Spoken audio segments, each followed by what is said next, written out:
what you need to remember is like, you don't have to explain your evolution. You don't have to explain your boundaries. You don't have to explain your choices of food for other people to feel better about themselves.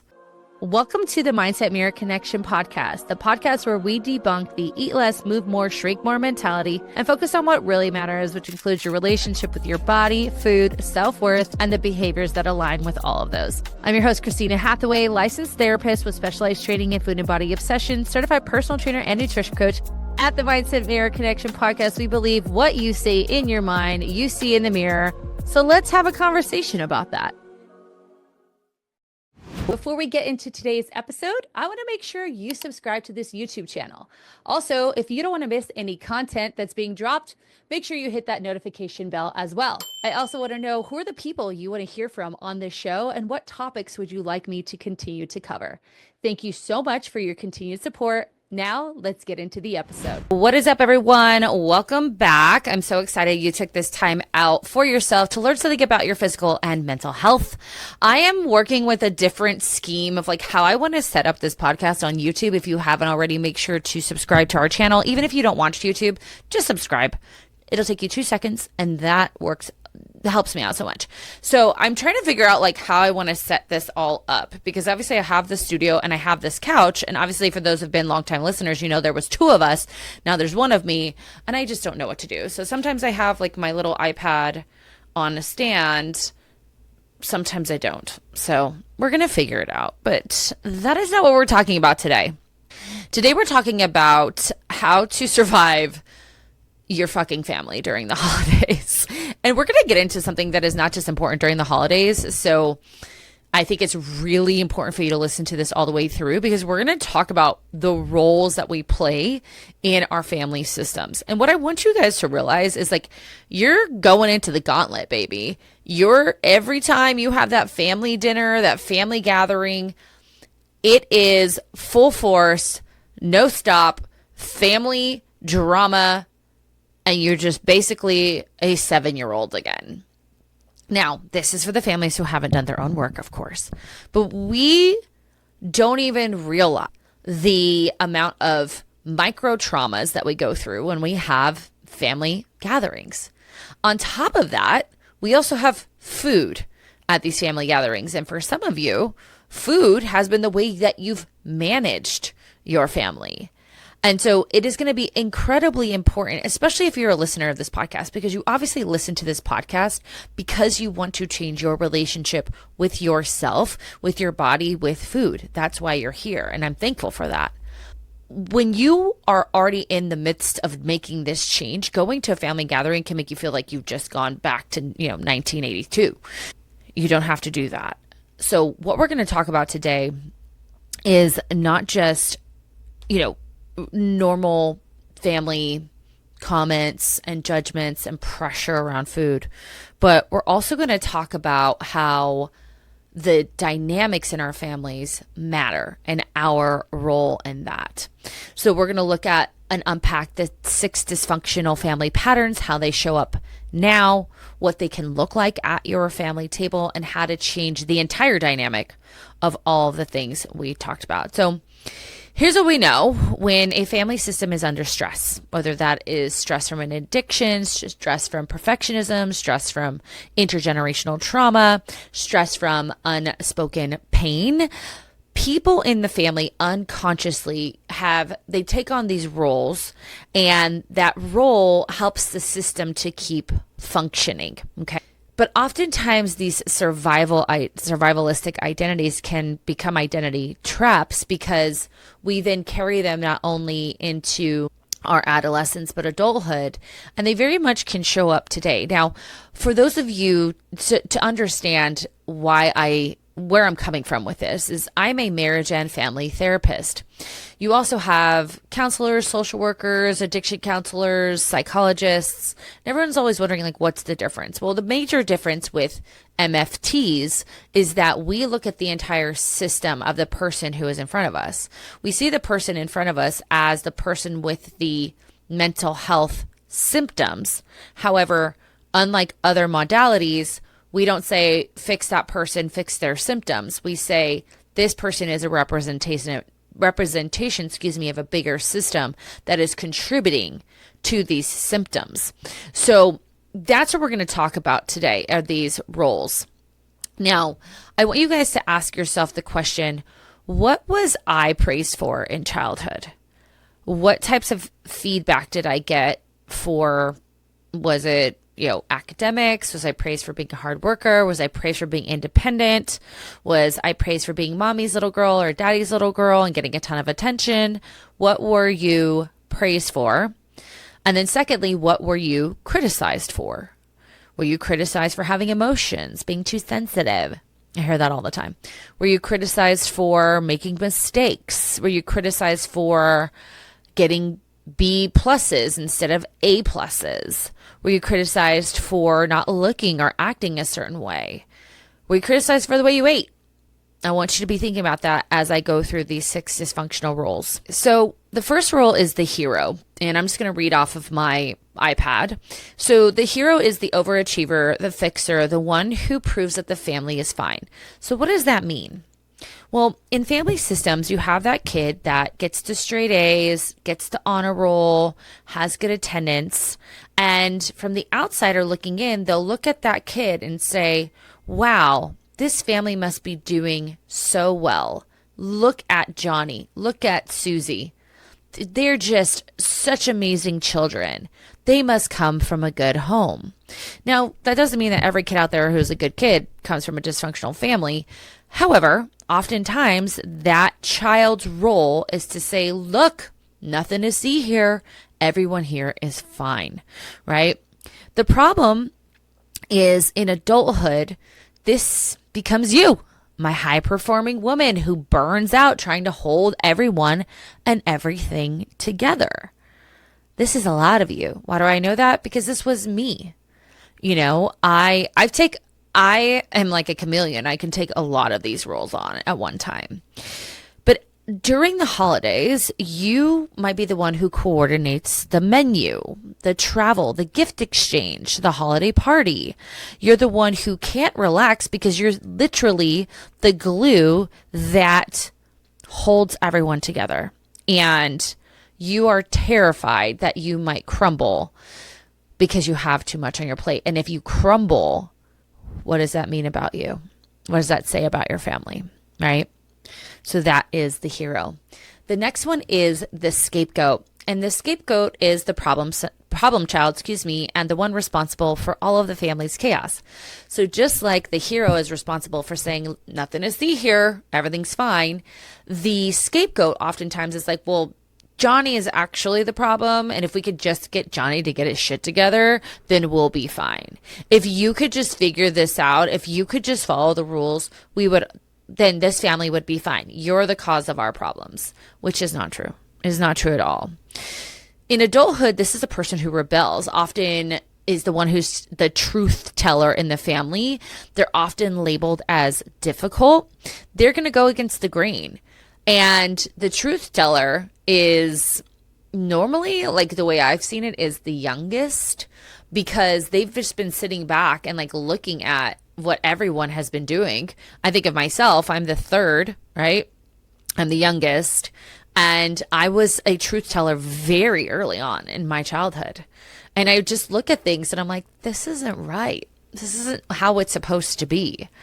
And during the holidays, this is the person who people might whisper about, right? Criticize, watch too closely, because the honesty that this person holds about the reality of this family threatens the family. So the truth teller or the scapegoat oftentimes is the one who holds all the cards, because they can be like, I can explain real quick what's going on here. I remember when I was graduating high school, my mom, so my godparents were in town, my dad was there, like I couldn't find my tassel to my cap. And anytime my mom felt like her parenting was being threatened, she would have a full-blown meltdown. And she did it in front of my godparents. And she wasn't going to come to my graduation because I was upset that I couldn't find the tassel. Now, yes, I was 18 years old and responsible, but my mom did something with the stuff. and we couldn't find it. We couldn't find the freaking tassel. And I was like, well, I can't go to graduation without a tassel, and it was like a full-blown meltdown. It was crazy. But then I remember being kind of like, Mom, why are you acting like this? Like, this is a day for us to celebrate, and you're threatening not to come. You're threatening me. Like, why are you doing this? This is like not fair. And the funny thing is, everyone agreed with me. And the reason I'm saying that is that truth teller part of me. Luckily, the funny part is, when I grew up, I thought everyone thought I was like such a bad kid. And I think they did. Like, they would always say, I remember my aunt saying, like, you stress your mom out so much. I'm like, well, my mom doesn't have the fucking stress management skills to handle a child. It's not like I was doing hood rat shit, I mean, I was doing stupid shit, but like, I never got caught, and I, never got that much trouble, right? I was never arrested or like anything like that. I never really did drugs. I mean, I tried to smoke weed once in like 6th grade. So anyway, moving on. The lost child, number 3. This is the quiet one, the invisible one, the one that avoids the chaos. This is very much my brother. For my female lost children, in adulthood, you struggle to take up space, you struggle with your own needs, and you struggle with trust and connection, because you've kind of been disowned. You've been kind of left to the side. You've been praised for being so independent and so quiet, and the reader and the bookworm, right? And in the holidays, you hide, right? You're in the fucking kitchen, right? You're on your phone. You're emotionally on autopilot. Like, nothing to see here. I'm not here. Nowhere to see me. Silence feels safer than to be seen for you, my dear. And this is oftentimes where that like eating to like not have to get involved in things very much comes in, because you're just like, if I just go over here and I sit around the food and I constantly have food in my mouth, then I can't talk. I can't talk. And this is a sad part of not just lost children, but it oftentimes, I notice this in lost child, and the lost child role is they do have binge eating struggles, because they either have binge eating struggles or they're obsessed with being small. The binge eating struggle is this kind of weird protection of like, if I'm bigger, if I'm overweight, like no one will pay attention to me. No one will want to be around me. I won't be attractive to people. And you're often seen as like less intelligent. This is all a part of fat phobia. So they oftentimes can be in large bodies, even though they don't want to take up space. It's more of like they're not the focus of good things, which is terrible to say out loud, but it's true. That's how our fucking society treats people in larger bodies, which is absolutely terrible. The same is true of being someone very, very small. And the lost child can oftentimes get lost in not eating and not taking up the space and getting very, very sick. So I just wanted to say that. All right, next is a mascot. They use humor and charm to diffuse the tension in the room. This is very much in adulthood and even in childhood, very much masked in pain. These types of people often stay very surface level to avoid chaos, and they rarely get to express their own emotions. They oftentimes feel the weight of the world on their shoulders to like diffuse tension in the family system. If you guys notice, a lot of comedians have addiction issues or take their own lives, or a combination of both, because they have this persona of, you make people happy. And if you're sad or you're angry, that doesn't make people happy. And that is your responsibility. And during the holidays, this is your person who's going to joke about everything, right? Even things that hurt them. I don't have this really in my family, but, my dad was dying, and that would be a time where someone who's a mascot would make jokes about death and dying and cancer and this, just to lighten the load of everyone else, but also themselves, because laughter for these individuals feels safer than being vulnerable, because being vulnerable to them is very scary. Because remember, everyone's watching each other. And sometimes I want you guys to hear that you can be multiple of these roles too. Everyone's watching each other. They're like, well, I don't want to do that. That seems like I don't want to be the scapegoat. That seems like really scary and not very nice. And I also don't want to be the golden one because that seems like a lot of work too. I'm just going to make everyone laugh, right? All right, last two, we have the caretaker or enabler. This is the one that keeps the peace, manages the emotions, and does this for everyone, but usually the person who causes the chaos or the puppet master of the family. You're a woman who makes it all happen. The deadlines, the deals, the demands. You're disciplined, capable, and results driven. But lately, it's taking a lot more effort to feel like yourself. You're still achieving. You're not thriving. And deep down, you know, success shouldn't cost your energy, your focus, or your peace. You don't need another plan. You need a strategy that matches your ambition. You've built a life around achievement, but no one ever taught you how to sustain it. Most high-performing women are operating with fractured systems. Great work ethic, but poor recovery. A strong body, but an overwhelmed mind. A plan for success, but not for longevity. You don't need more hustle. You need alignment. Your nervous system, nutrition, and training working with you, not against you. Hi, I'm Christina Hathaway, founder and CEO of The Mindset of Matter, a company built to help ambitious women master high performance from the inside out. I have a master's degree in marriage and family therapy with specialized training in food and body obsession, certified personal trainer and nutrition coach who spent over 15 years helping women reprogram their relationship with achievement, food, and their body that they lead from. I integrate clinical psychology, behavioral science, and performance physiology to create what most programs miss: a complete strategy for mental clarity, physical resilience, and sustainable success. This isn't just life coaching. This is human performance training for elite women, where therapy meets science and strategy meets embodiment. This Black Friday, I'm opening a limited time opportunity to work with me directly, offering $775 off our 6 months one-to-one mentorship. This is a personalized, high-touch transformation program where therapy meets training and nutrition. We'll rebuild your energy, your metabolism, and your mindset so you can lead with clarity, confidence, and strength that lasts. Or also $775 off our 6-month group mentorship with Coach Liv, with my direct oversight and involvement in monthly calls. Same science-backed framework delivered in a community for women who want accountability, precision, and power alongside other overachievers. There are no strict meal plans. There's no hustle culture. There is no one-size-fits-all routines. You'll get an evidence-based system that blends therapeutic insight to regulate your nervous system and rewire your relationship with yourself, nutrition strategy to fuel your focus, stabilize your energy, and restore metabolic health, performance training that builds strength, stamina, and resilience without sacrificing your recovery.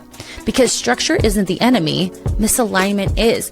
When your body and mind are optimized, you don't just get results, you keep them. This is the blueprint for you to become unstoppable. This Black Friday offer is open for a limited time only. When it closes, it closes. No extensions, no exceptions. If you're ready to stop settling for functioning and start operating at your full potential, this is your power move. Because wellness isn't self-care, it's a performance strategy.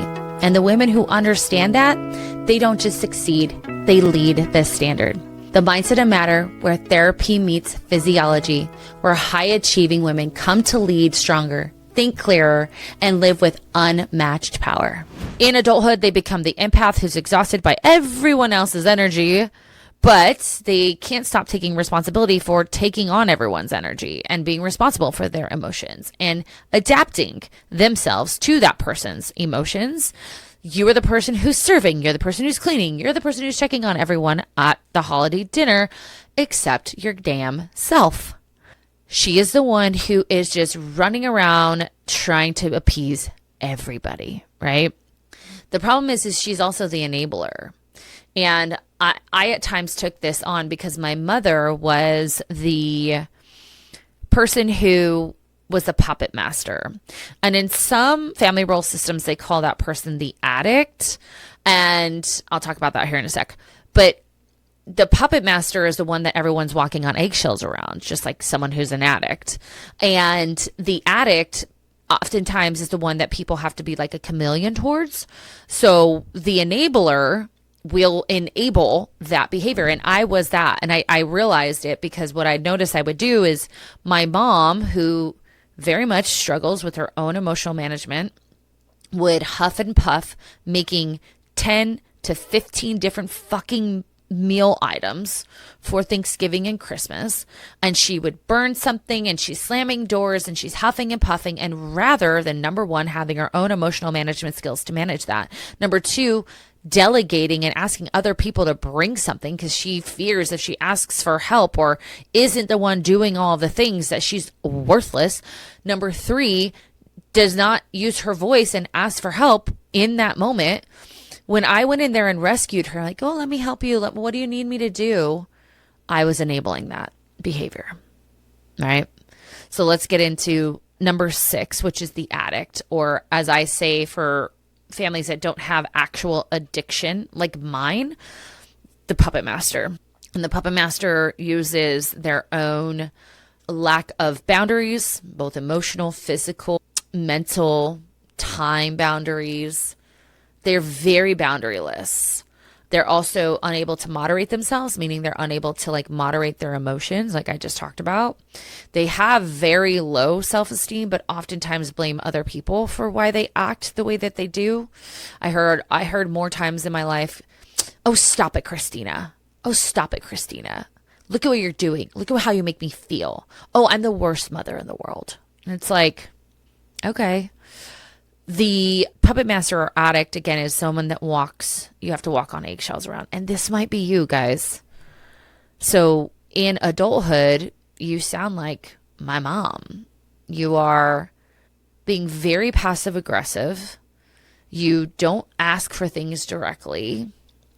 You then blow up or overly react to something where your reaction to whatever was happening doesn't match. Because there's this incredible wound inside of you and there's so much going on to try to protect that wound that at any point they're super loving too. At any point you could be super loving and then just feel completely defeated. And so the puppet master is the one where everyone in the family system, their emotions hijack the system. Okay. And what I want you to realize is the puppet master, all these other roles are usually caused by them. And they all work together. So I want to explain this real quick. So remember, guys, I was doing the cancer 300-mile ride in October. Well, I kept the bike. It's right here in the studio because what I like to do in the mornings is like get on my bike. I have a little table that pops up that I could put over the handlebars and just ride, maybe answer some emails, answer my clients. And it was just a nice way to get a little bit more just zone 2 cardio in. And the other day, the fucking pedal fell off. And I knew the pedal was loose. And what I realized is the crank, so the thing that's connected to the pedal, was stripped. And I can't ride the bike. Like, until I fix that crank, I cannot ride the bike because one part, right? And the way that the system works is it works like a bike together. But the beautiful thing, just like that pedal and that crank, is that one change to that system stops the system from working. So that's what we're going to get into next. So I want you to be thinking about what is your role and what that looks like. But before we get into like the change, I also want to acknowledge in family systems, like the reality of just the comments and the judgments that also happen during the holiday season. So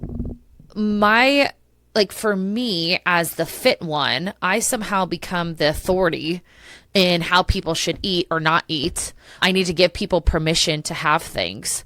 It's so annoying. I'm like, stop looking at my plate. If you want to eat that, eat your food, right? It's so annoying.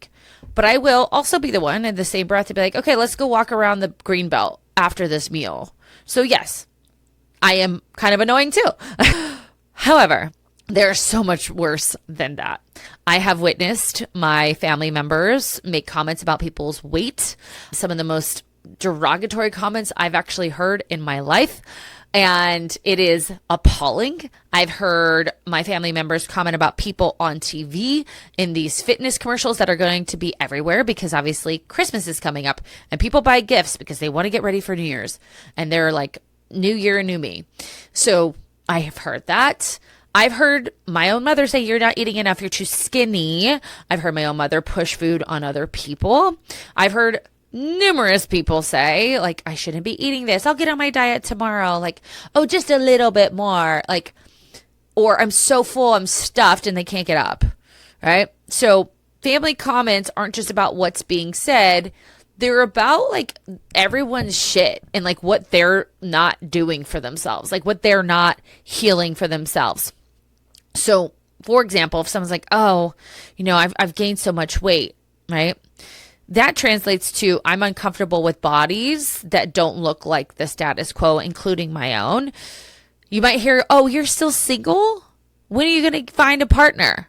The translation is, I don't know how to see you outside of like these societal checkboxes that tell me if you're good or not. You might even hear, oh, you've changed. What's wrong with you? And the translation is your growth, which a lot of you should have by listening to this podcast, is confronting their own stagnation, right?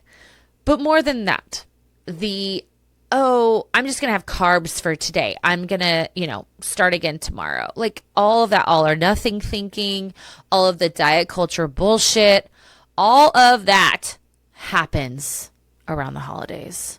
On top of this, what you need to remember is like, you don't have to explain your evolution. You don't have to explain your boundaries. You don't have to explain your choices of food for other people to feel better about themselves.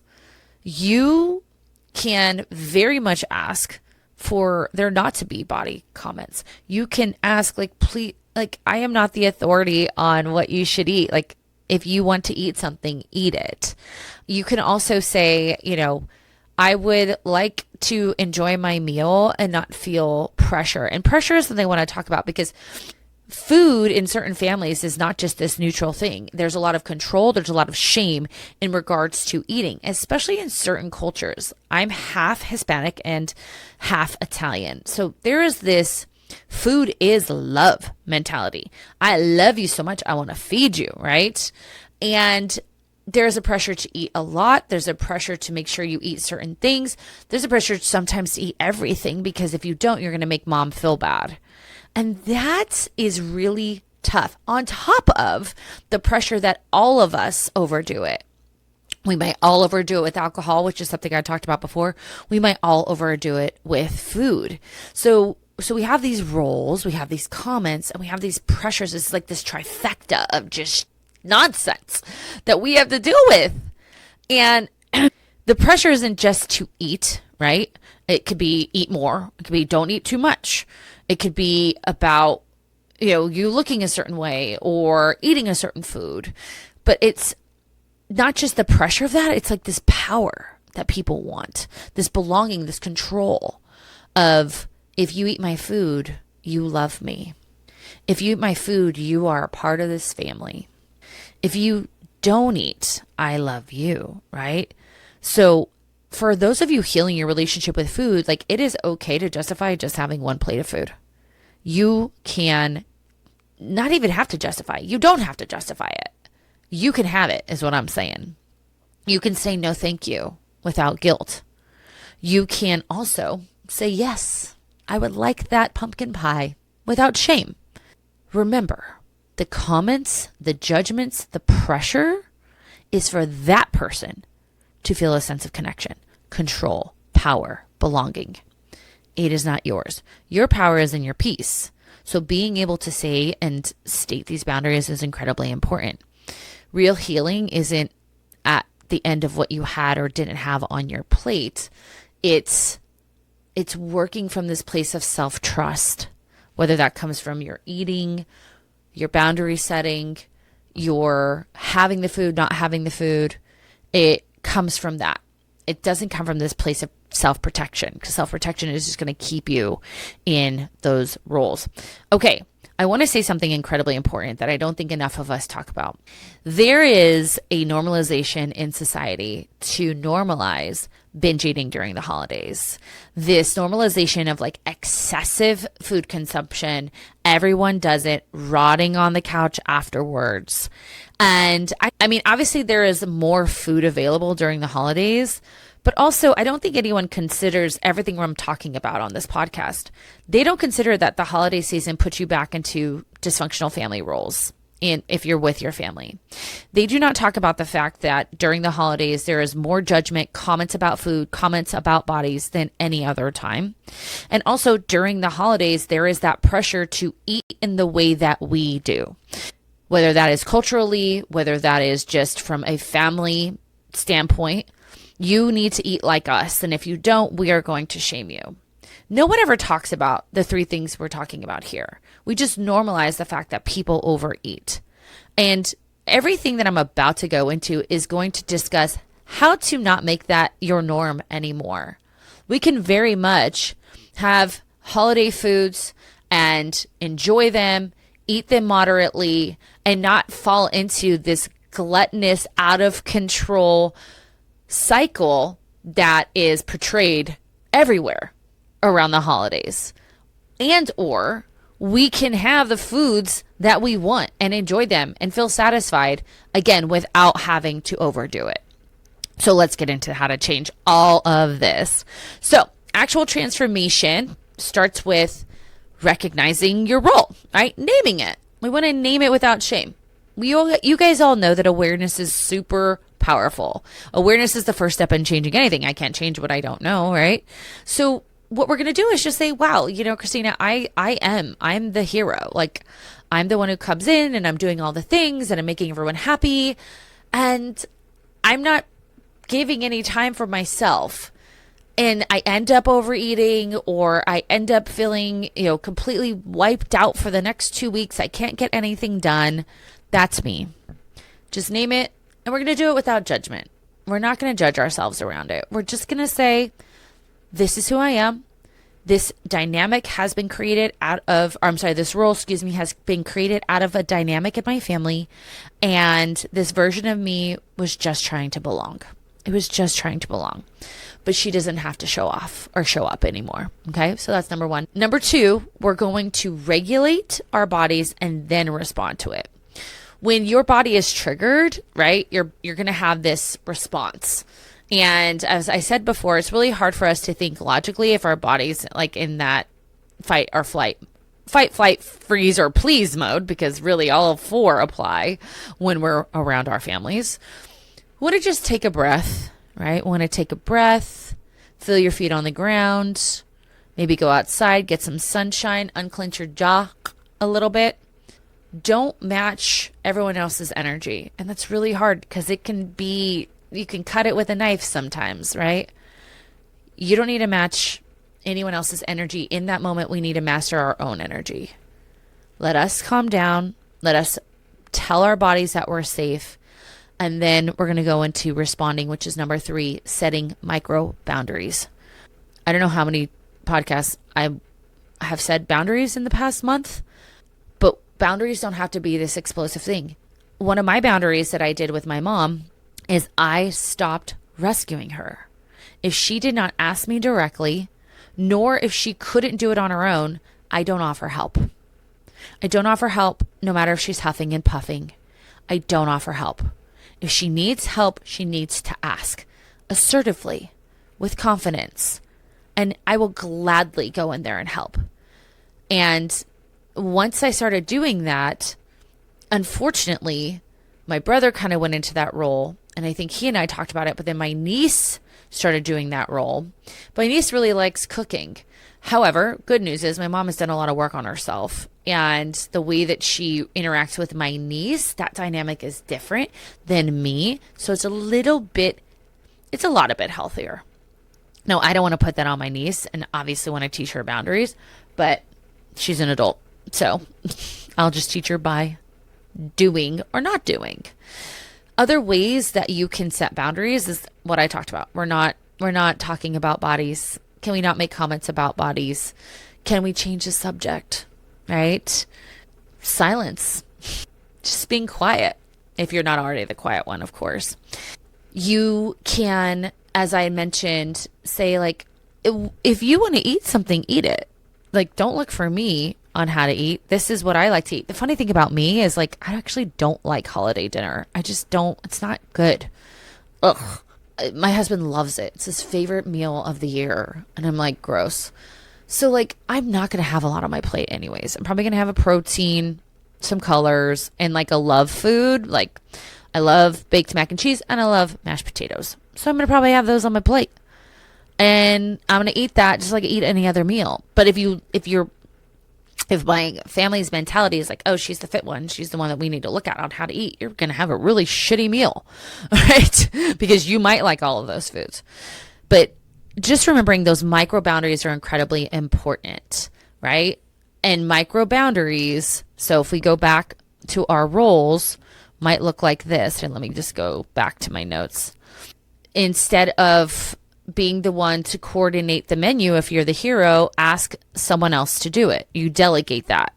For the scapegoat, if people are watching you closely or whispering about you, you can literally say like, hey, I would love for us to have a conversation about whatever it is that you're struggling with me. Can we do it outside of this dinner and maybe not talk about it now, right? For the lost child, maybe get out of the kitchen. Maybe start interacting with your family. Let them see you for who you are. Have a fucking opinion. Use your voice. Speak up. Do that. Micro boundary. Caretaker. Just like me. We're going to sit down. We're going to do the opposite of lost child. We're going to sit. We're going to watch TV. That's what we're going to do. And for the puppet master, maybe ask other people's opinions. So those are some micro boundaries. And last but not least, or two more, sorry, we're going to choose that connection with people. We're not going to perform anymore. You do not have to perform. You can't control how your family perceives you. I'm sorry to tell you that. You've tried real hard and you thought that you could, but you know that you can't, right? You can only control how you show up. That's it. And we're not showing up in this performative state. We're showing up as who you are. Okay? That's who people need to connect to, not this false version of you or this role that you've lived in. Now, again, when you change the role, you change the dynamic. So if it, in this holiday season, at least at a minimum, you're going to protect your peace. Over time, though, if you stay in your power, the dynamic will shift. It will change. Okay. What energy do you want to bring into this space with your family? Lead for yourself.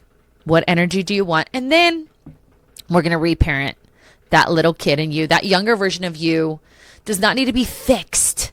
Okay. What that version of you needs is safety, validation, connection, identity, right? And you're the one who gets to provide that now, without all of these roles and these judgments and these comments and this pressure, right? Give her that, and you no longer have to reenact whatever it is that she thought she had to reenact every November and December. So that's how we do it. So this year, when you walk into that room, remember, you're not the hero. You're not the scapegoat. You're not the caretaker. You do not have to be on autopilot. You do not have to work from default. You are going to work on one thing, and that is breaking these cycles and protecting your peace. So maybe two things. You're going to do that by not controlling the room, but showing up as who you are. Showing up as who you are, knowing that is enough, and enjoying your time. That is going to help you because we haven't even touched on food in this. Why? Because if you can change this, you won't need food to cope, because you will be in charge of yourself. You'll be working from self-trust. And that is the kryptonite to binge and emotional eating. So if this is something that you found super helpful, I'd love for you to share it with another woman in your life who really has a hard time during family dinners, family holiday stuff. We are going to teach her to do it differently And what a great gift in the holiday season to give to someone else. So please share this podcast with whomever you think would benefit from it. Again, if you haven't already, please subscribe to our YouTube channel. You just hit subscribe. You can also hit download on YouTube and I believe Spotify. On Spotify, you would just follow the channel as well as on Apple Podcasts. On Apple Podcasts, you can write a 5-star rating and review. So a review. On Spotify, you can hit that 5 stars. And obviously commenting and sharing on YouTube is super helpful. What a great gift for us, for me and my team, for you to share that. Also, if you are ready to start doing the work now, do not forget that we have openings for our group coaching program run by Coach Olivia, as well as our one-to-one coaching program run by both myself and Coach Olivia. So if you're interested in starting now, check out the show notes below for that clarity call link. And lastly, I'm going to remind you of a very important thing, and that is what you say in your mind, you see in the mirror. Bye-bye.